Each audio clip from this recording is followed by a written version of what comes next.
I'm so Ayun impressed, naman. Rocco. So you Nako, finished your master's? You finished your master's in nursing? yes, I have a Master of Arts in Nursing, which I can use. Wow. Did you ever practice nursing? I wasn't able to Hindi na. na.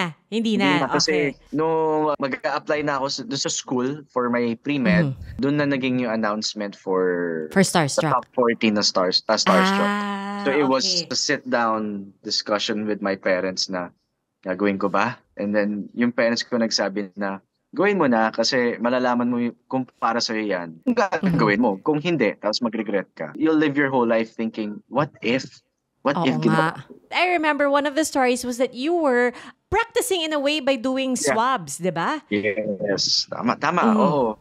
Actually, alam mo, Miss Pia, yan, nung ginawa ko yan ang nagbayad sa wedding namin. It helped us so much because lahat tayo nga during the pandemic, and I was really going through a stage na shocks, anong gagawin ko sa buhay ko? Paubos ba na ba yung pera ko sa kakabayad ng itong bahay na to? Ang laki na ng babawas sa akin. And then sabi ko, I was talking to a few medical professionals also, sabi ko, why don't we start helping people and set up a clinic and then partner up with different laboratories to be able to provide cheaper swab tests kasi Mhm. alam nyo yan nung time medyo nag-skyrocket ang testing fees eh. Oo. So we made it affordable in a way na mas mababa nga, pero mas marami mag-a-avail. Which actually happened. And dahil nga maraming takot din na mag-swab or they were scared to get the virus, kulang na kulang kami sa manpower. So ang ending, kami ng mga doctors, kami mismo pupunta sa mga bahay. So ang ginagawa ko, sobrang mask na lang para hindi ako makilala. Tapos nurse na sino na lang sinasabi ko, ay, andito po ako para sa swab test niyo. Some were able to identify me.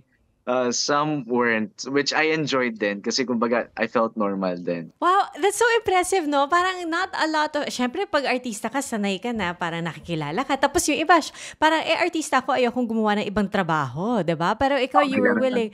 you were willing to, to do this. And it wasn't naman, hindi naman kasi siya pansarili lang, 'di ba?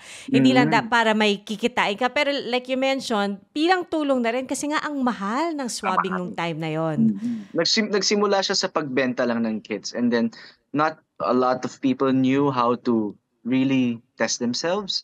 Na hindi Mhm. nila alam na nasopharyngeal swab is not here lang sa nostril. It has to go all the way back. And then we were sad for the people who were doing it wrong. Doon nabuo yung idea to really go out and help people. Although naging magastos din kasi we had to disinfect palagi. And then Mm. when Mel was pregnant, ayun nga, kailangan todo linis muna bago umuwi. So kami yung talagang dehado. Kami yung Miss Pia, as in, may times I would go to the suburbs talaga para lang Oh. makapag-swab. And then, at the same time, hindi lang pag-swab, we would give them a detailed plan as to, kumbaga, pag positive sila, o ganito ang plan, ito ang gagawin natin para we'll do a check-up on you. So, hindi lang siya naging swab, but then like a whole assessment and diagnosis for the family. Kaya, I think, siguro na-bless kami dahil we were doing more than kung ano dapat lang binabayad sa amin na mura lang. Sa awa ng Diyos, naging fruitful siya. Ang galing, no? That's, no?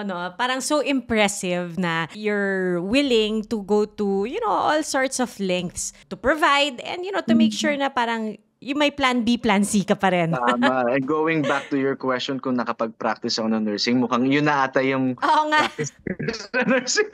Oo, yun na yung closest experience mo to nursing Tama, tama. na on the field.